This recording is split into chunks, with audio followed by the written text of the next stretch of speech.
নমস্কার দর্শক বন্ধুরা, আমার চ্যানেলে সবাইকে স্বাগত।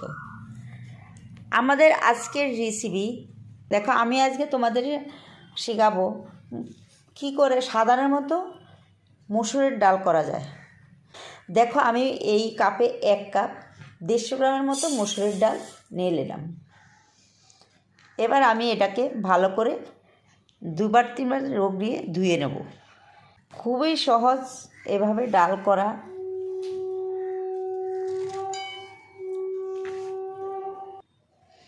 দেখো, ডালটা আমি ভালো করে রগড়িয়ে ধুয়ে নিয়েছি। এবার আমি এখানে গ্যাস জ্বালিয়ে ডালটাকে বসিয়ে দিলাম। আর এখানে দিয়ে দেব আমি এই গ্লাসে 2 গ্লাস জল।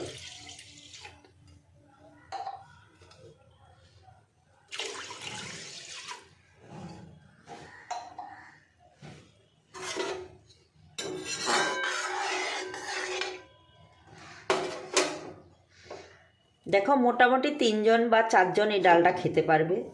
এবার আমি ডালটাকে ভালো করে ফুটতে দেব।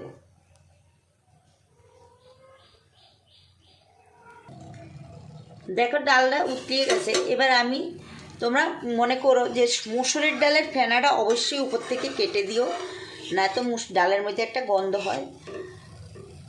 সব ডালের ফেনাই কাটা উচিত, কারণ যখন উতলে ওঠে যদি কোনো কিছু নোংরা থাকে ফেনার সাথে উপরে ভেসে আসে। এ কারণে আমাদের ফেনাটা কেটে দেওয়া উচিত। আর মসুর ডালের ফেনা না কাটলে তোমরা একটা গন্ধ লাগবে, খেতে পারবে না। আর এখানে আমি দিয়ে দেব পরিমাণ মতো লবণ। দেখো, আমি এই ছোটো চামচে 1 চামচের মতো লবণ দিয়ে দিলাম। এবার আমি এটাকে যতক্ষণ পর্যন্ত সিদ্ধ না হবে ততক্ষণ পর্যন্ত গ্যাস মিডিয়াম আঁচে করে এখানে বসিয়ে রেখেছি। তারপরে ফুটে গেলে, সিদ্ধ হয়ে গেলে আমি তোমাদেরকে সাথে দেখাচ্ছি। দেখো, ডালটা একদম সিদ্ধ হয়ে গেছে। এবার এটাতে আমার একটু জল দিতে হবে। এখানে আমি অবশ্যই ঠান্ডা জল দেব না, আমি এখানে দিয়ে দিচ্ছি আবার 500-এর মতন গরম জল। গরম জলটা দেওয়ারই তোমরা চেষ্টা করো, দিলে ডালটা টেস্ট হয়। এবার এখানে আমি দিয়ে দেব 1 চিমটি হলুদ।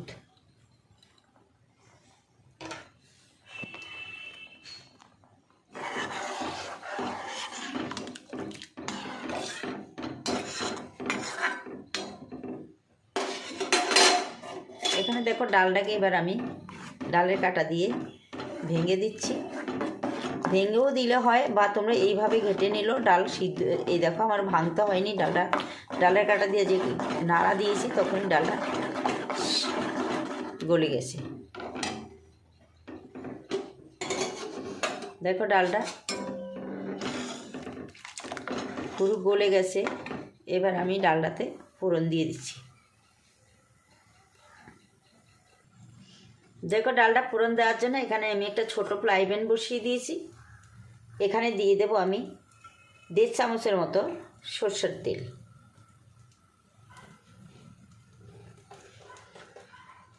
আমি শুধু ডালটা তোমাদের সাথে শেয়ার করছি না, এর সাথে আমি আরও পটল ভাজা, করলা ভাজা আর ভেন্ডি পোস্ত তোমাদের এর সাথে আমি দেখিয়ে দিচ্ছি। দেখো, তেলটা গরম হয়ে গেছে। এখানে দিয়ে দেব আমি 4টে শুকনো লঙ্কা। শুকনো লঙ্কাগুলো মাঝখান দিয়ে একটু ফাটিয়ে নিয়েছি, না তো তেলে দিলে অনেক সময় ফেটে যায়। এবার আমি এখানে দিয়ে দিলাম 4টে শুকনো লঙ্কা।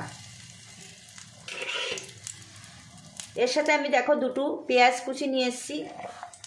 আমি অতি সাধারণভাবে তোমাদেরকে দেখাচ্ছি, যারা একদম পারো না তাদের জন্য অবশ্যই আমি অনেক রকমভাবেই মসুরের ডালটা করি। আজকে যারা একদমই পারো না তাদের জন্য আমি এইভাবে দেখাচ্ছি, যেন তোমরা অতি খুবই তাড়াতাড়ি জিনিসটাকে করে নিতে পারো।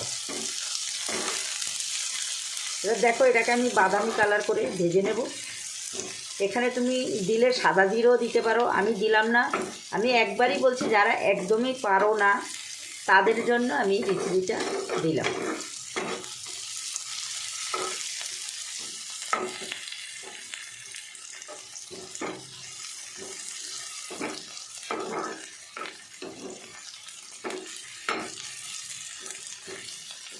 পেঁয়াজটি বাদামি কালার করে। দেখো পেঁয়াজটা পুরো ভাজা হয়ে গেছে। এবার আমি এখানে ডালটাকে ঢেলে দিচ্ছি। সবটা তো আমি দিতে পারবো না, আমি অল্প একটু ডাল এখানে ঢেলে দিচ্ছি।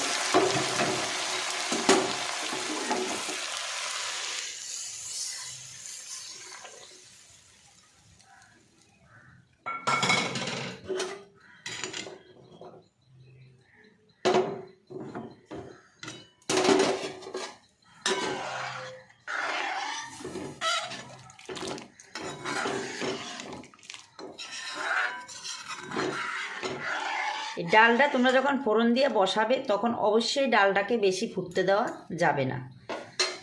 একটা দুটো বলক আসলেই তোমাদের গ্যাসটা ডালটা নামিয়ে দিতে হবে, না তো গ্যাসটাকে অফ করে দিতে হবে। এইভাবে সাধারণভাবে আমি দেখিয়েছি, তোমরা একবার এইভাবে তোমরা ডাল করে খেয়ে দেখো। আমার হাতের ডাল অনেকেই খুবই পছন্দ করে, আমাকে জিজ্ঞেস করে যে কীভাবে তুমি ডাল করো, খুব টেস্ট হয়। কিন্তু এটার মূল হলো ডাল ফোড়নের পরে বেশি ফুটতে দেওয়া যাবে না। দেখো 2-1টা বলক আসছে, এখনই আমি গ্যাসটাকে বন্ধ করে দেব। আমার চ্যানেলে যদি নতুন কোনো বন্ধু হয়ে থাকে অবশ্যই চ্যানেলটাকে সাবস্ক্রাইব করার জন্য অনুরোধ করা রইল। আর পাশে থাকা বেল আইকনটা টিক করে রাখবে আমার নতুন নতুন ভিডিও পাওয়ার জন্য। ডালটা আমার হয়ে গেছে, এবার আমি করব ভাজা, পটল ভাজা এবং কাঁকরোল ভাজা, করলা ভাজা। দেখো এখানে আমি 5টা করলা কেটে নিয়ে এসেছি। এবার আমি এটাকে হাফ চামচ লবণ দিয়ে কাঁকরোলটাকে, আমি বারবার করলাটাকে কাঁকরোল বলে দিচ্ছি, করলাটাকে আমি হাফ চামচ লবণ দিয়ে মাখিয়ে নেব। নিয়ে আমি এই 5 মিনিটের মতো এটাকে এইভাবে রেখে দেব। দেখো আমি 10-12টার মতো পটল নিয়ে এসেছি। এখন নতুন পটল বেশ ভাজা খেতে ভালো লাগে, একদম কচি বেশি হয়নি। এখানে আমি দেখো 1 চামচের মতো লবণ দিয়ে মাখিয়ে, পটলটা লবণ মাখিয়ে রাখবো না, তোমরা অনেকেই জানো পটল সাথে সাথেই লবণ মাখিয়ে করে নিতে হয়। আর এখানে দিয়ে দেব আমি হাফ চামচের মতো হলুদ।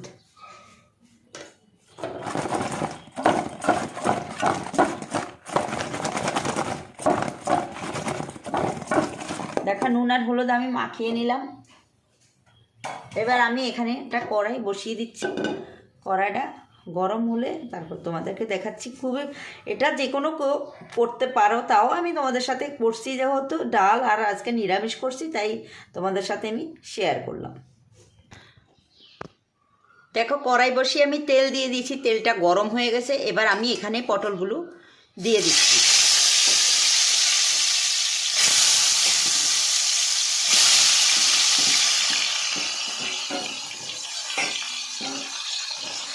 তোমরা হয়তো অনেকেই ভাবছো যে এই কি আবার দেখাতে হয়। আমি একবারই তো বললাম, আমার এই সমস্ত ভিডিওগুলো যারা একদমই পারো না, একদম নতুন, তাদের জন্য।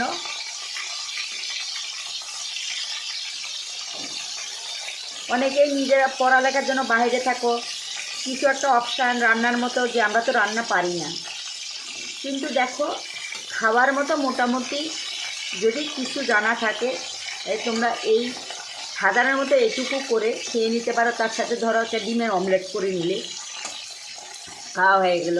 এবার দেখো আমি এটাকে গ্যাস আমি একদমই কমাবো না। পটল ভাজা করতে গ্যাস কমালে পটল ভাজা একদম নেতে হয়ে যায়। এটা আমি এখানে 1 মিনিটের মতো ঢাকা দিয়ে রাখবো। দেখো 1 মিনিট হয়ে গেছে, ওই পিঠটা ভাজা হয়ে গেছে। আমি এই পিঠটা এবার উল্টিয়ে দিচ্ছি।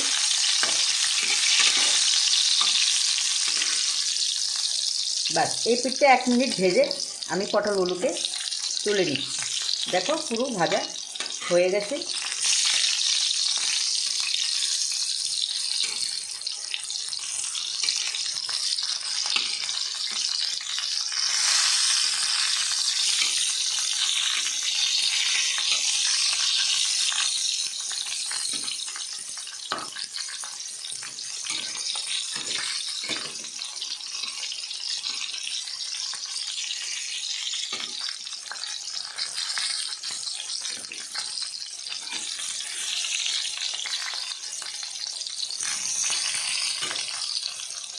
1 মিনিটের মতো এটাকে ভেজে আমি তুলে নেব।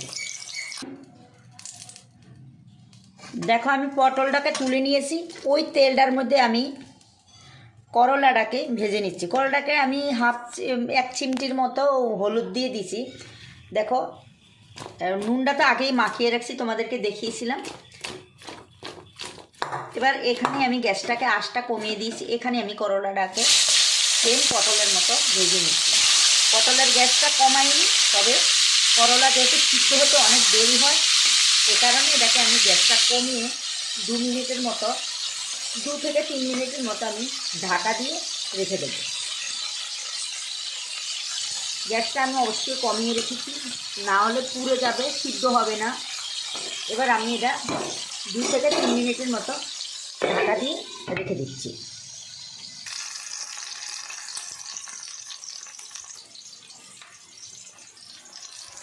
দেখো ওই পিঠটা ভাজা হয়ে গেছে, আমি ঢাকাটা তুলে দিলাম।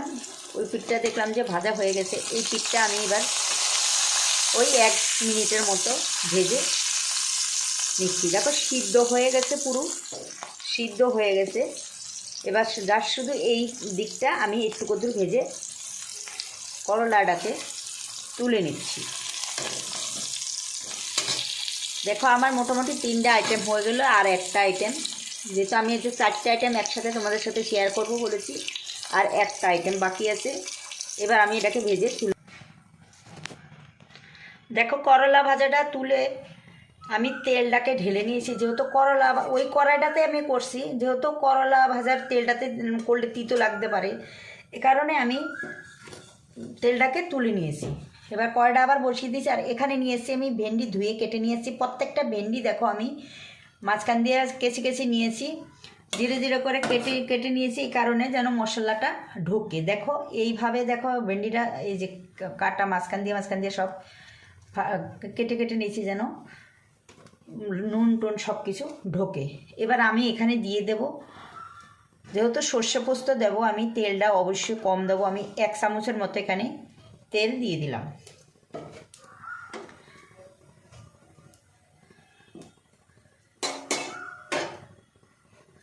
দেখো আজকে ভিডিওটা হয়তো একটু কাঁপছে, কারণ আমি স্ট্যান্ডে করছি না, আমি হাতে ধরে করছি, যেহেতু অল্প ভিডিও। এবার দেখো এখানে তেলটা গরম হয়ে গেছে।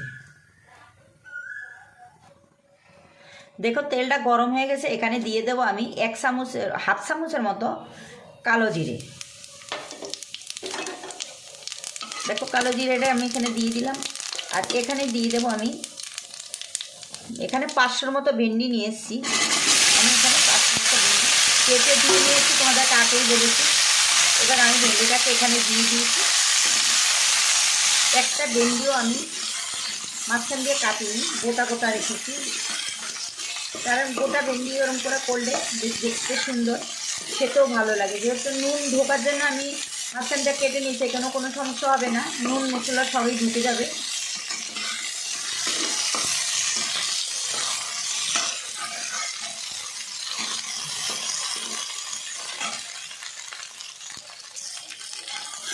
দেখো আমি এখানে 1/2 চামচের মতো লবণ দিয়ে দিচ্ছি।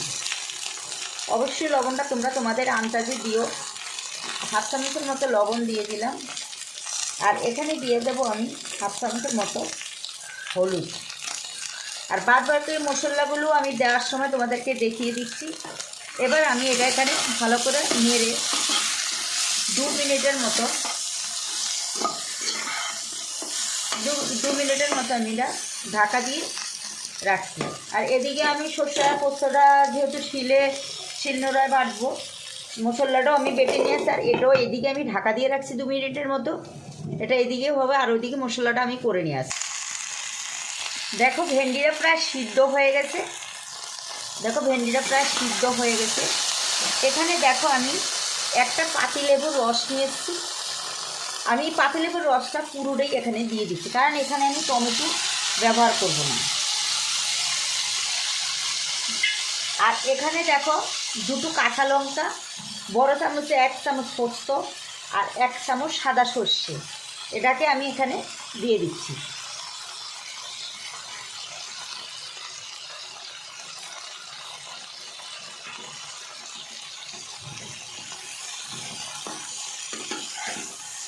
লঙ্কাটা আমি কম দিলাম, 2টো কাঁচা লঙ্কাই আমি দিলাম। এখানে দেখো পোস্ত আর সর্ষে বাটার বাটিটা ধুয়ে আমি কিছুটা জল দিয়ে দিলাম। একটু জল অবশ্যই লাগবে।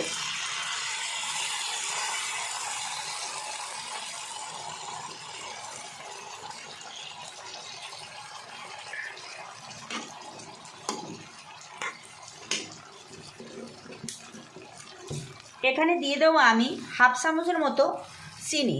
তোমরা যদি চিনিটা না খেতে চাও তাহলে স্কিপ করে দিও। আমি একটু চিনি দিলাম যেহেতু লেবুর রস দেওয়া আছে, আর যে কোনো নিরামিষ জিনিসটাই একটু মিষ্টি মিষ্টি না হলে ঠিক টেস্টটা পাওয়া যায় না। এবার আমি দেখো এখানে সব পোস্ত আর সর্ষেটা মিশিয়ে দিলাম, লেবুর রস চিনি সব দিয়ে দিলাম।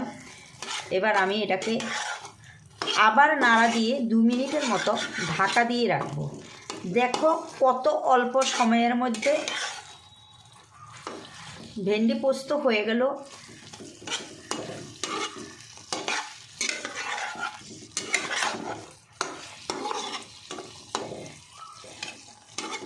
দেখো এটাকে আমি 2 মিনিটের মতো এবার ঢাকা দিয়ে রেখে দেব, কারণ ভেন্ডি সিদ্ধ হতে বেশিক্ষণ লাগে না, তোমরা সবাই জানো।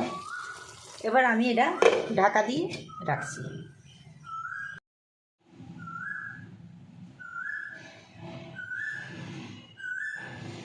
দেখো ভেন্ডি পোস্তটা হয়ে গেছে, আমি গ্যাসটাকে বন্ধ করে দিয়েছি। এবার আমি এটাকে নামিয়ে নিচ্ছি। নামিয়ে নিয়ে তোমাদের প্রত্যেকটা আইটেম আমি দেখিয়ে দিচ্ছি। যদি তোমাদের এই রেসিপিগুলো ভালো লাগে অবশ্যই আমার চ্যানেলটাকে লাইক শেয়ার কমেন্ট করে দিও। আর যদি সাবস্ক্রাইব এখনও আমার কোনো বন্ধু সাবস্ক্রাইব করোনি, অবশ্যই আমার চ্যানেলটাকে সাবস্ক্রাইব করার জন্য অনুরোধ করা রইল। পাশে থাকা বেল আইকনটা টিক করে রেখো নতুন নতুন ভিডিও পাওয়ার জন্য। আর দেখো, আর যেসব বন্ধুরা প্রথম থেকে এই পর্যন্ত আমার সাথে ছিলে বা এখনও আছো, আগামী দিনগুলোও তোমরা আমার সাথে এইভাবেই থেকো। অসংখ্য অসংখ্য ধন্যবাদ রইল তোমাদের জন্য।